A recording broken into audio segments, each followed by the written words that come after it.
Bismillahirrahmanirrahim. Assalamualaikum warahmatullahi wabarakatuh. Salam kenal semuanya. Perkenalkan, nama saya Najma Dia Samrotu Najiha dengan NIM 12140101007 dari kelas BKI 2C di Universitas UIN Sunan Gunung Jati Bandung. Pada kesempatan kali ini, di video ini saya akan sedikit menerangkan tentang dua teori yang ada dalam bimbingan konseling Islam. Yang pertama ada teori Piaget dan kedua ada teori Concerned. Baik teman-teman, kita masuk pada teori yang pertama, yaitu teori Piaget. Adapun sub pembahasan yang akan saya jelaskan di dalam video ini, yang pertama ada biografi Piaget, yang kedua ada pengertian teori kognitif, yang ketiga ada perkembangan teori kognitif, yang keempat ada tahapan perkembangan teori kognitif, dan yang terakhir kelima ada implementasi perkembangan teori kognitif Piaget. Nah, baik teman-teman, kita masuk pada poin yang pertama, yaitu biografi Piaget. Piaget lahir di Neuchâtel, Switzerland pada tanggal 9 Agustus 1896 dan beliau wafat pada tanggal 16 September 1980. Dan ia mendapatkan gelar PhD University of Neuchâtel di bidang biologi pada usia 22 tahun. Beliau menikah pada tahun 1923 dengan Valentine Chantenay dan memiliki 3 orang anak. Poin kedua yaitu pengertian kognitif. Kognitif adalah salah satu ranah dalam taksonomi pendidikan. Secara umum, kognitif diartikan potensi intelektual yang terdiri dari tahapan sebagai berikut, yaitu pengetahuan, pemahaman, penerapan, analisa, sintesa, dan evaluasi. Kognitif berarti persoalan yang menyangkut kemampuan untuk mengembangkan kemampuan rasional atau akal. Teori kognitif lebih menekankan bagaimana proses atau upaya untuk mengoptimalkan kemampuan aspek rasional yang dimiliki oleh orang lain. Oleh sebab itu, kognitif berbeda dengan teori behavioristik, yang lebih menekankan pada aspek kemampuan perilaku yang diwujudkan dengan cara kemampuan merespon terhadap stimulus yang datang kepada dirinya. Dalam kehidupan sehari-hari, kita sering mendengar kata kognitif. Dari aspek tenaga pendidik misalnya, seorang guru diharuskan memiliki kompetensi bidang kognitif. Artinya, seorang guru harus memiliki kemampuan intelektual seperti penguasaan materi pelajar, pengetahuan mengenai cara mengajar, dan pengetahuan cara menilai siswa dan sebagainya. Poin yang ketiga yaitu perkembangan kognitif. Istilah Piaget dalam perkembangan kognitif yaitu pengamatan organisasi, skema, dan adaptasi atau asimilasi, akomodasi, ignore, disequilibrium, dan equilibrium. Teori perkembangan kognitif Piaget adalah salah satu teori yang menjelaskan bagaimana anak beradaptasi dengan dan menginterpretasikan objek dan kejadian-kejadian di sekitarnya. Bagaimana anak mempelajari ciri-ciri dan fungsi dari objek-objek seperti mainan, perabot, dan makanan, serta objek-objek sosial seperti diri, orang tua, dan teman. Dan juga bagaimana cara anak melompokkan objek-objek untuk mengetahui persamaan-persamaan dan perbedaan-perbedaannya untuk memahami penyebab terjadinya perubahan dalam objek-objek dan peristiwa-peristiwa untuk membentuk perkiraan tentang objek dan peristiwa tersebut. Piaget juga memandang bahwa anak memainkan peran aktif dalam menyusun pengetahuannya mengenai realitas. Anak tidak pasif menerima informasi, walaupun proses berpikir dalam konspeksi anak mengenai realitas telah dimodifikasi oleh pengalaman dengan dunia sekitarnya. Namun, anak juga berperan aktif dalam menginterpretasikan informasi yang ia peroleh melalui pengalaman, serta dalam mengadaptasinya pada pengetahuan dan konsepsi mengenai dunia yang telah ia punya. Juga teori Piaget merupakan akar revolusi kognitif saat ini yang menekankan pada proses mental. Piaget mengambil perspektif organismik yang memandang perkembangan kognitif sebagai produk usaha anak untuk memahami dan bertindak dalam dunia mereka. Menurut Piaget, bahwa perkembangan kognitif dimulai dengan kemampuan bawaan untuk beradaptasi dengan lingkungannya, yaitu dengan kemampuan bawaan yang bersifat biologis itu. Piaget memahami bayi-bayi mewarisi refleks-refleks seperti refleks menghisap. Refleks ini sangat penting dalam bulan-bulan pertama kehidupan mereka, namun semakin berkurang signifikansinya pada perkembangan selanjutnya. Pertumbuhan atau perkembangan kognitif ini terjadi melalui 3 proses yang saling berhubungan, yaitu yang pertama ada organisasi. Organisasi merupakan istilah yang digunakan Piaget untuk mengintegrasikan pengetahuan ke dalam sistem-sistem. Dengan kata lain, organisasi. Organisasi adalah sistem pengetahuan atau cara berpikir yang disertai dengan pencitraan realitas yang semakin akurat. Adapun contohnya yaitu anak laki-laki yang berumur 4 bulan mampu menatap dan menggenggam objek. Setelah itu dia berusaha mengkombinasikan dua kegiatan ini, yaitu menatap dan menggenggam dengan menggenggam objek-objek yang dilihatnya. Dalam sistem kognitif, organisasi memiliki kecenderungan untuk membuat struktur kognitif menjadi semakin kompleks. Struktur-struktur kognitif disebut skema. Skema adalah pola perilaku terorganisir yang digunakan seseorang untuk memikirkan dan melakukan tindakan dalam situasi tertentu. Yang contohnya adalah gerakan refleks menyedot pada bayi, yaitu gerakan otot pada pipi dan bibir yang menimbulkan gerakan menarik. Yang kedua ada adaptasi. Adaptasi merupakan cara anak untuk memperlakukan informasi baru dengan mempertimbangkan apa yang telah mereka ketahui. Adaptasi ini dilakukan dengan 2 langkah, yaitu yang pertama ada asimilasi. Asimilasi merupakan istilah yang digunakan Piaget untuk merujuk pada peleburan informasi baru ke dalam struktur kognitif yang sudah ada. Seorang individu dikatakan melakukan proses adaptasi melalui asimilasi jika individu tersebut menggabungkan informasi baru yang dia terima ke dalam pengetahuan mereka yang telah ada. Contohnya yaitu seorang anak yang diperlihatkan segitiga sama sisi, kemudian setelah itu diperlihatkan segitiga yang lain yang siku-siku. Asimilasi terjadi jika anak menjawab bahwa segitiga siku-siku yang diperlihatkan adalah segitiga sama sisi. Tahap yang kedua ada akomodasi. Akomodasi merupakan istilah yang digunakan Piaget untuk merujuk pada perubahan yang terjadi pada sebuah struktur kognitif dalam rangka menampung informasi baru. Jadi, bisa dikatakan akomodasi jika individu menyesuaikan diri dengan informasi baru. Melalui akomodasi ini, struktur kognitif yang sudah ada dalam diri seseorang mengalami perubahan sesuai dengan rangsangan-rangsangan dari objeknya. Yang contohnya adalah si anak bisa menjawab segitiga siku-siku pada segitiga yang diperlihatkan yang kedua. Yang terakhir ada ekuilibrasi, yaitu istilah yang merujuk pada kecenderungan untuk mencari keseimbangan pada elemen-elemen kognisi.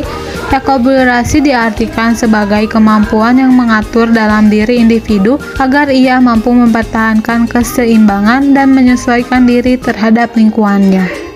Agar terjadi ekuilibrasi antara diri dengan lingkungan, maka peristiwa asimilasi dan akomodasi harus secara terpadu, bersama-sama, dan komplementer. Poin yang selanjutnya yaitu tahap-tahap perkembangan kognitif.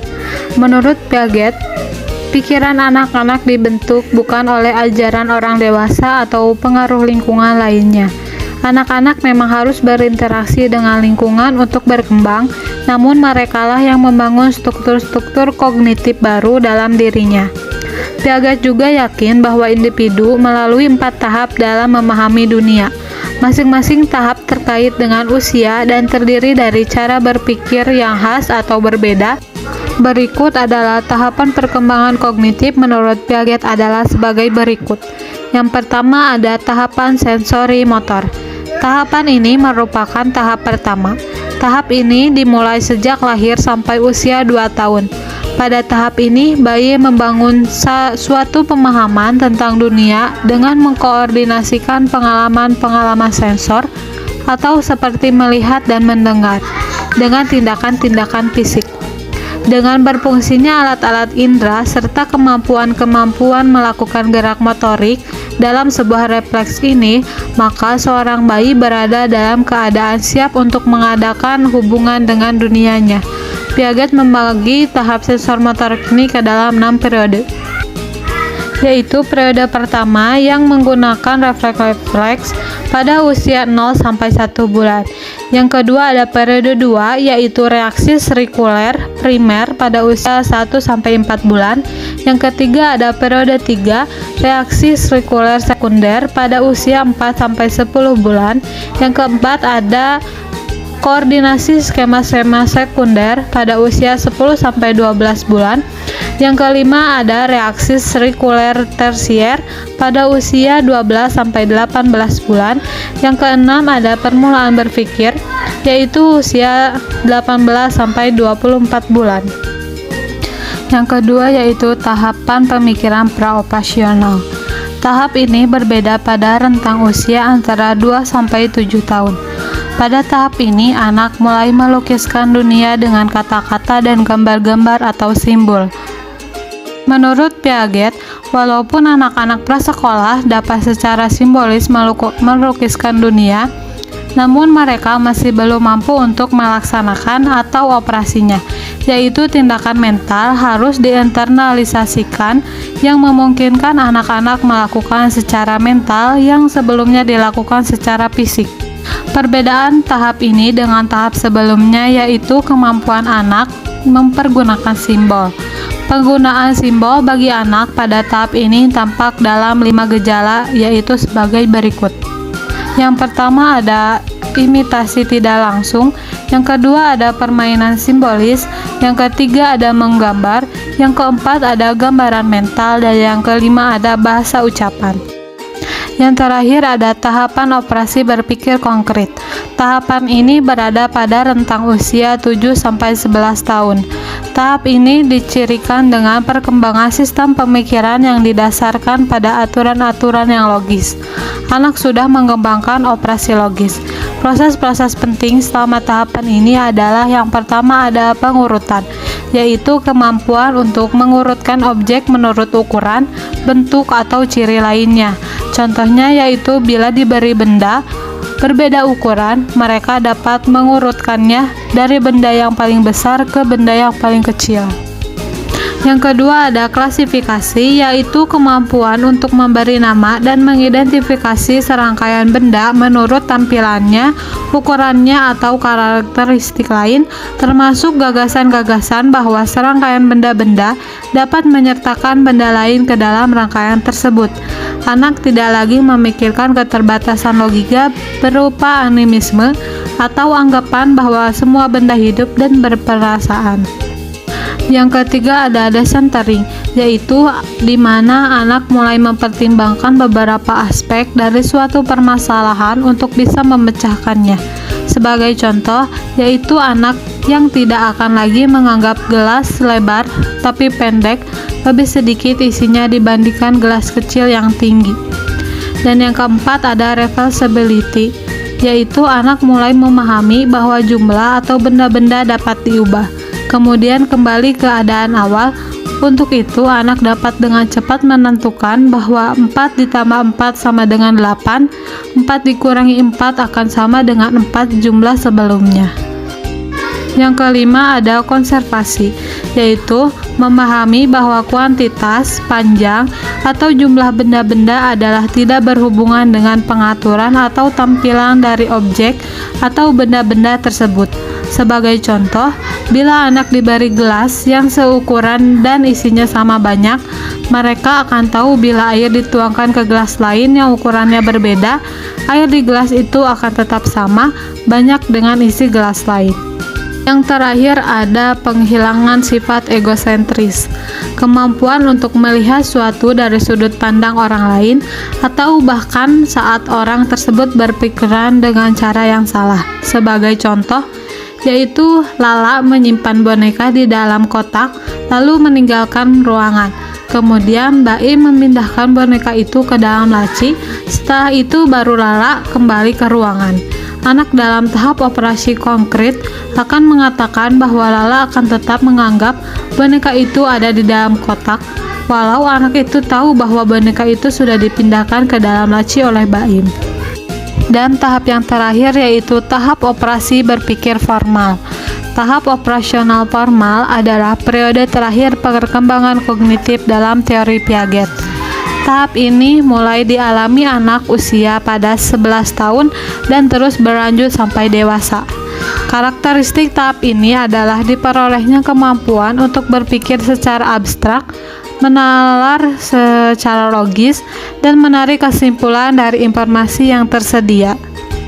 Pada tahap ini, remaja telah memiliki kemampuan untuk berpikir sistematis, yaitu bisa memikirkan semua kemungkinan untuk memecahkan suatu persoalan. Contoh, ketika sesuatu saat mobil yang ditumpanginya mogok, maka jika penumpangnya adalah seorang anak yang masih dalam tahap operasi berpikir konkret, ia akan berkesimpulan bahwa bensinnya habis. Ia hanya menghubungkan sebab akibat dari suatu rangkaian saja. Sebaliknya, pada remaja yang berada pada tahap berpikir formal, ia akan memikirkan beberapa kemungkinan yang menyebabkan mobil itu mogok. Bisa jadi karena businya mati atau karena platinannya dan lain-lain. Seorang remaja pada tahap ini sudah mempunyai equilibrium yang tinggi, sehingga ia dapat berpikir fleksibel dan efektif, serta mampu berhadapan dengan persoalan yang kompleks. Remaja dalam berpikir fleksibel karena dapat melihat semua unsur dan kemungkinan yang ada. Dan remaja dapat berpikir efektif karena dapat melihat pemikiran mana yang cocok untuk persoalan yang dia hadapi. Baik, kita masuk pada poin yang terakhir dalam teori Piaget, yaitu implementasi teori perkembangan kognitif Piaget dalam pembelajaran. Di dalam hal ini, peran seorang pendidik sangatlah vital. Beberapa implementasi yang harus diketahui dan diterapkan adalah sebagai berikut. Yang pertama, memfokuskan pada proses berpikir atau proses mental anak, tidak sekedar hanya produknya. Di samping kebenaran jawaban siswa, guru harus memahami proses yang digunakan anak sehingga jawabannya sampai pada jawaban tersebut. Yang kedua, pengenalan dan pengakuan atas peranan anak-anak yang penting sekali dalam inisiatif diri dan keterlibatan aktif dalam kegiatan pembelajaran. Dalam kelas Piaget, penyajian materi jadi atau ready-made tidak diberi penekanan, dan anak-anak didorong untuk menemukan dirinya sendiri melalui interaksi spontan dalam lingkungan. Yang ketiga, tidak menekankan pada praktek-praktek yang diarahkan untuk menjadikan anak-anak seperti orang dewasa dalam pemikirannya. Dan yang terakhir adalah penerimaan terhadap perbedaan individu dalam kemajuan perkembangan. Teori Piaget mengasumsikan bahwa seluruh anak berkembang melalui urutan perkembangan yang sama, namun mereka memperolehnya dengan kecepatan yang berbeda. Nah, baik teman-teman, kita masuk pada teori yang kedua, yaitu teori Conceret. Adapun subpembahasan yang saya akan sedikit jelaskan pada teori yang kedua ini, yang pertama ada biografi dari Carl Rogers, yang kedua ada pengertian teori Conceret, yang ketiga ada konsep Klein-Conceret, yang keempat ada ciri-ciri teori Conceret, yang kelima ada tujuan dari teori Klein-Conceret, yang keenam ada kelemahan dan kelebihan dari teori tersebut. Kita masuk pada poin pertama, yaitu biografi Carl Rogers. Carl Rogers adalah seorang psikolog yang terkenal dengan pendekatan terapi klinis yang berpusat pada klien atau Klein-Conceret. Rogers kemudian menyusun teorinya dengan pengalamannya sebagai terapis selama bertahun-tahun. Teori Rogers mirip dengan pendekatan Freud, tetapi pada hakikatnya Rogers berbeda dengan Freud karena Rogers menganggap bahwa manusia pada dasarnya baik atau sehat. Dengan kata lain, Rogers memandang kesehatan mental sebagai proses perkembangan hidup alamiah, sementara kejahatan dan persoalan manusia lain dipandang sebagai penyimpangan dari kecenderungan alamiah. Poin yang kedua yaitu pengertian dan konsep Klein-Conceret. Istilah dari client counselor sukar diganti dengan istilah bahasa Indonesia yang singkat dan mengena, sehingga dapat dideskripsikan dengan mengatakan corak konseling yang menekankan peranan konseling sendiri dalam proses konseling. Carl R. Rogers mengembangkan terapi client counselor sebagai reaksi terhadap apa yang disebutnya keterbatasan-keterbatasan mendasar dari psikoanalisis. Pada hakikatnya, pendekatan client counselor adalah cabang khusus dari terapi humanistik yang menggarisbawahi tindakan mengalami klien berikut dunia subjektif dan fenomenalnya. Menurut Rogers, manusia adalah rasional, tersosialisasikan, dan dapat menentukan nasibnya sendiri. Dalam kondisi memungkinkan, manusia akan mampu mengarahkan diri sendiri, maju, dan menjadi individu yang positif dan konstruktif. Konsep pokok yang mendasari teori client counselor adalah hal yang menyangkut konsep-konsep mengenai diri atau self, akulturasi diri, teori kepribadian, dan hakikat kecemasan. Menurut Rogers, konstruk ini, client counselor adalah konsep tentang diri dan konsep menjadi diri atau perwujudan diri. Individu yang dikatakan sehat adalah yang dirinya dapat berkembang penuh, atau the fully functioning self, dan dapat mengalami proses hidupnya tanpa hambatan. Adapun individu yang telah mengalami fully functioning ditandai dengan pertama terbuka pada pengalaman, dan yang kedua menghidupi setiap peristiwa secara penuh, dan yang terakhir mempercayai pertimbangan dan pemilihan sendiri. Poin yang selanjutnya yaitu ciri-ciri teori client counselor. Rogers menguraikan ciri-ciri yang membedakan pendekatan client counselor dari pendekatan-pendekatan lain. Berikut ini ciri-ciri pendekatan client counselor, yaitu yang pertama, difokuskan pada tanggung jawab dan kesanggupan seseorang untuk menemukan cara-cara menghadapi kenyataan secara lebih penuh. Yang kedua, menekankan dunia fenomenal seorang konseli dengan empati yang cermat dan dengan usaha memahami kerangka acuan internal seseorang. Konselor memberikan perhatian terutama pada persepsi diri konseling dan persepsi terhadap dunia. Yang ketiga, prinsip-prinsip konseling client counselor diterapkan pada individu yang fungsi psikologinya berada pada taraf yang relatif normal maupun pada individu yang derajat penyimpangan psikologinya lebih besar. Menurut pendekatan ini juga, psikologi konseling hanyalah salah satu contoh dari hubungan pribadi yang konstruktif. Konseli akan melalui hubungan dengan seseorang yang membantunya melakukan apa yang tidak bisa dilakukannya sendiri. Itu adalah hubungan dengan konselor yang selaras atau menyeimbangkan tingkah laku dan ekspresi eksternal dengan perasaan-perasaan dan pemikiran-pemikiran internal, yaitu bersikap menerima dan empati yang bertindak sebagai agen perubahan terapeutik bagi konseli. Poin yang keempat yaitu tujuan teori client counselor. Tujuan dasar konseling client counselor adalah menciptakan iklim yang kondusif bagi usaha membantu konseli untuk menjadi seorang pribadi yang berfungsi penuh. Guna mencapai tujuan terapeutik tersebut, konselor perlu mengusahakan agar konseling bisa memahami hal-hal yang ada di balik topeng sebagai pertahanan terhadap ancaman.